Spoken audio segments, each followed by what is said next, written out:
নতুন বছর সামনে রেখে সংযুক্ত আরব আমিরাতে রমজান ও ঈদের সম্ভাব্য তারিখ জানিয়েছে এমিরেটস অ্যাস্ট্রোনমিক্যাল সোসাইটি। জ্যোতির্বিজ্ঞানের হিসাব অনুযায়ী 1447 হিজরির রমজান মাসের চাঁদ 17 ফেব্রুয়ারি দেখা যাওয়ার সম্ভাবনা রয়েছে। সে অনুযায়ী পবিত্র রমজান শুরু হতে পারে 18 ফেব্রুয়ারি, রোজা হতে পারে 29 বা 30টি। সংস্থাটির চেয়ারম্যান ইব্রাহিম আল জারওয়ান জানান, রমজান 30 দিনের না হলেও সংযুক্ত আরব আমিরাতের সরকারি নীতি অনুযায়ী 30তম দিনটি ঈদের ছুটির সঙ্গে যুক্ত হবে। ফলে ঈদ উল ফিতরের ছুটি 19 থেকে 22 মার্চ পর্যন্ত টানা 4 দিন হতে পারে। জ্যোতির্বিদদের পূর্বাভাসে ঈদ উল ফিতর শুরু হওয়ার সম্ভাব্য তারিখ ধরা হচ্ছে 20 মার্চ। 2026 সালে ঈদ উল আজহা উপলক্ষে আরও দীর্ঘ ছুটি পাওয়ার সম্ভাবনা রয়েছে।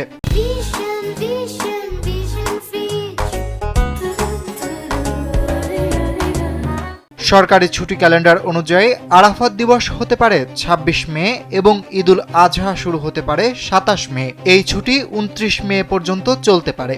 সাপ্তাহিক ছুটি যুক্ত হলে বাসিন্দারা সর্বোচ্চ 6 দিনের ছুটি উপভোগ করতে পারবেন। তবে অন্যান্য ইসলামী ছুটির মতোই আরব আমিরাতে ঈদের চূড়ান্ত তারিখ নির্ভর করবে চাঁদ দেখার উপর।